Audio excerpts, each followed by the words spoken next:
can't deny.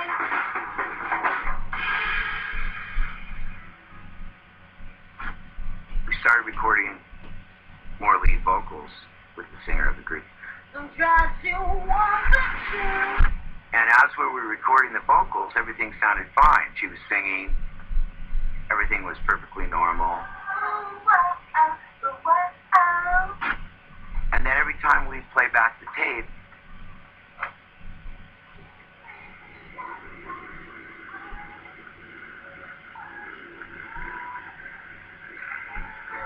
This is a little strange. Sorry, man.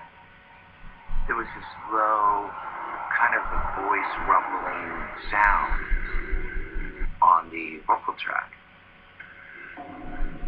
Low, type voice.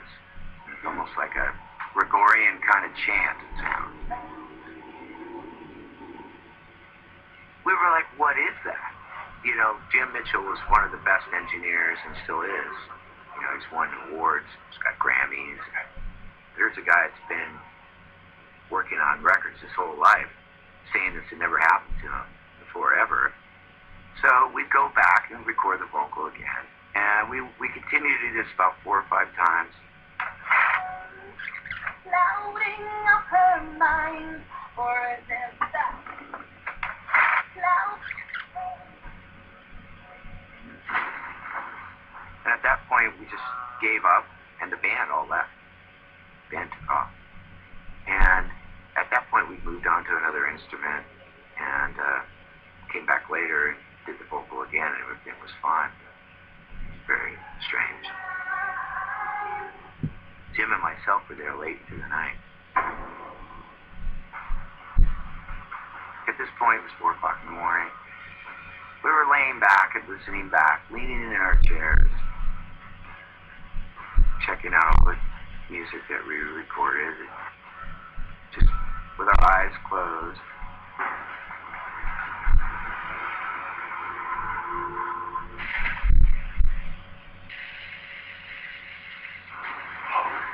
When I touched it, sensation took over my body.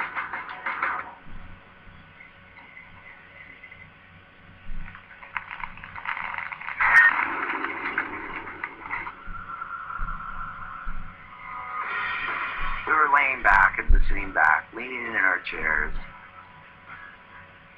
checking out all the music that we recorded, just with our eyes closed.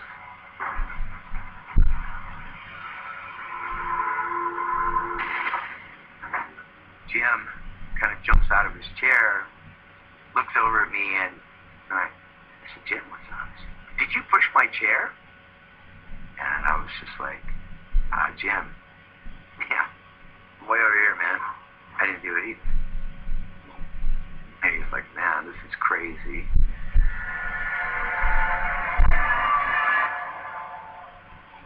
So Jim decided to get up and go to the bathroom, and came back to the recording studio, went into the control room and had this white, state of shock look on his face, and said, I just saw a ghost. And I said, really, how do you know? He says, well, this guy walked by me in the bathroom, and then he disappeared in the stall. And there was nobody there in the stall, or there was no voice. Vanished. He was starting to get pretty freaked out.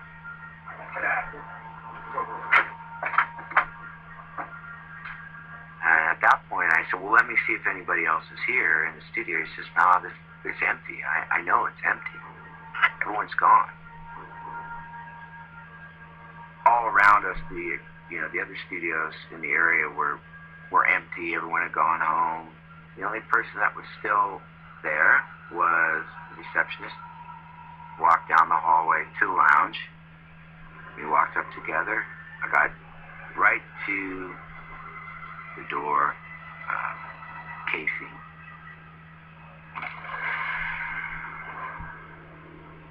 The voice said, don't come in here, you're not invited. And There's like a wall there, there's a presence there.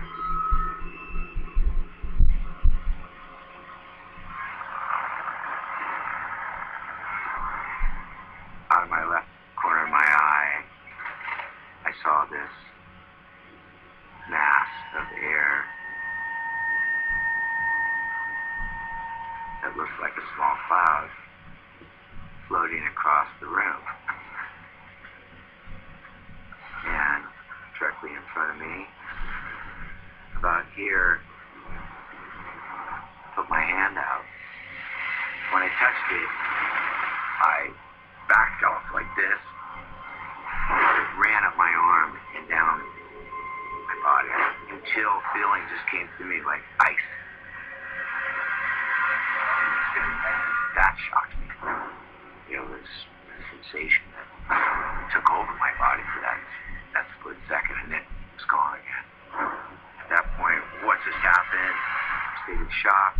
We were pretty freaked out, so made a quick descent down the staircase back to the control room.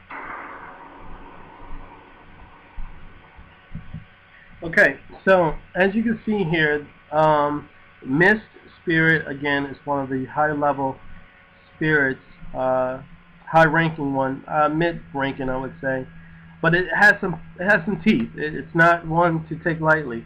The Mist Spirit, the Unclean Mist Spirit, is enormously predatory, enormously possessive, aggressive, does not like to share its space whatsoever, and will make that known to whoever is around whatever dwelling place it calls its own, because again, it wants to be like God in the sense that it has its own sanctuary that no one else is welcome unless you serve in them.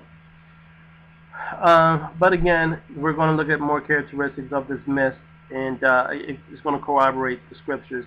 But I just want you to understand the creatures who they are. So let's move on.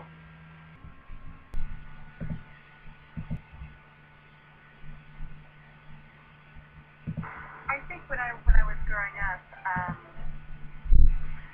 I definitely had strong beliefs in that there were things that I couldn't see. I always knew, and I always had a gut feeling that there was much more to life than meets the eye.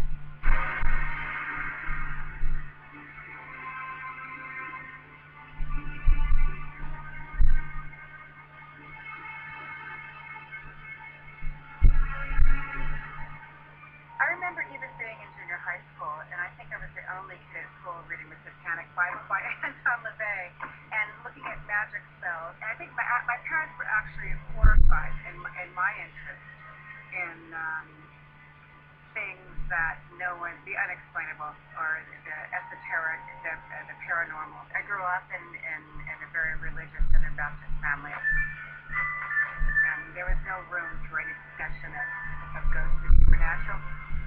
It was never discussed in our house. I think the first big experience that happened to me when I was about 15. This is the first significant experience.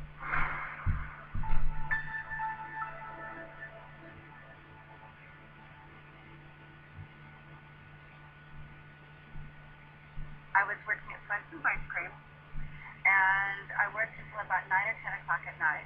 And I was living at home, and I share a room with my two sisters.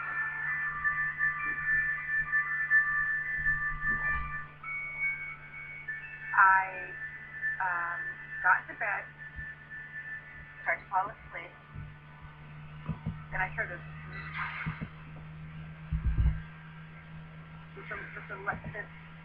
noise that I couldn't tell if it was internal or external. It felt like a little bit of a jolt.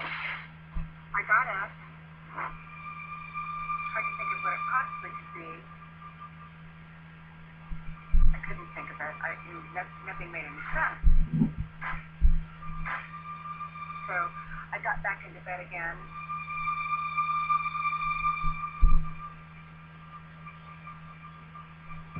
And it was harder. It hurt a little bit more. Definitely stronger. I got up and made trying to stick back to my brain, trying to figure it out. My sisters were sleeping.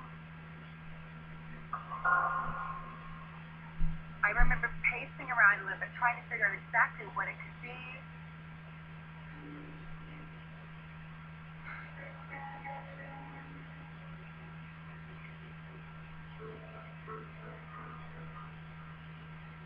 I got back to bed again.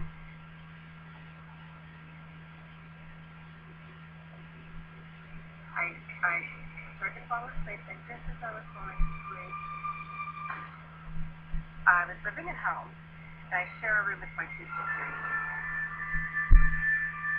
I got into bed, started to fall asleep, and I heard this. I got back into bed again. I started to fall asleep, and just as I was falling asleep, and it was actual physical pain of being electrocuted, and sparks flew from my arms and legs from the bed and lit up the room. I was screaming because I was in such shock. It wasn't a burning sensation, it was an electrical sensation. It stopped, and I just panicked, and I ran downstairs immediately and looked at my parents, and they believed me because I was obvious that I wasn't making it up. They thought that I was completely panicked. It wasn't just something I saw. Okay, so quickly, what she's explaining is that it's sleep paralysis. One thing unclean spirits do, being that they're mostly electric, they're made up of electricity or static electricity, is to somehow invoke the electrical charge onto us, rendering us paralyzed. If she was really on fire, and as the video is portraying it, then her parents would have said, or her comments would have been, and my parents saw that I was on fire. They saw my clothes smoking. They saw my clothes burnt up. But no, she just said they saw her petrified. They saw her just enormously scared. That's what she said. But there was no real sparks that came out of her. The electrical sensation is the means in which unclean spirits subdue their victims while they sleep so that they cannot move, and as a result of that, they do whatever it is that they want to do. So it's what's most commonly known as sleep paralysis. But again, the scriptures validate this, because as you go through the Bible study of unclean spirits on my YouTube channel, you'll see that it's described where spirits have the ability to, when they walk past us, they make our hair stand up, and that is because of the static electricity associated to them. And it's synonymous with Satan being cast out of heaven, and Jesus said that he fell like lightning, being that he's made up of electrons, in just immense amount of electricity, amounts of light. So that's what the correlation between what the scripture says and what she's experiencing is the means in which they go about paralyzing the victims before they terrorize them. But let's continue. Something I felt. And still to this day, I'm curious as to exactly what it was. I have no idea. I have no idea what it was. But it was real.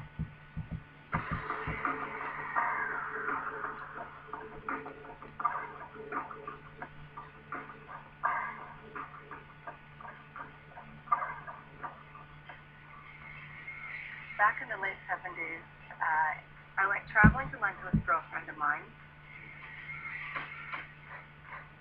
I had a very specific agenda, so it was to go see bands. I actually went to London to go see the Sex Pistols play. I went to be a part of the punk rock scene.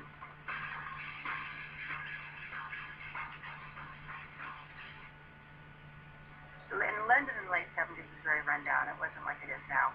The hotel we stayed at in London was a Fleabag hotel. It was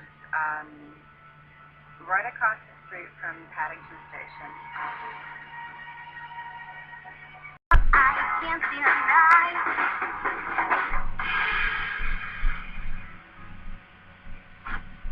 started recording more lead vocals with the singer of the group.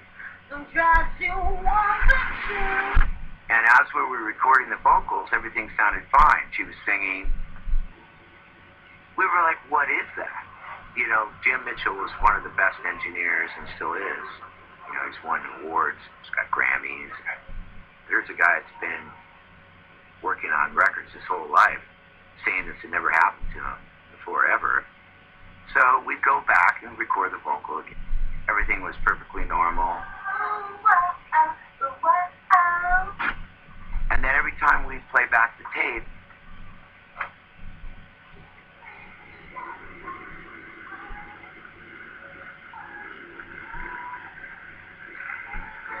This is a little strange. Sorry, man.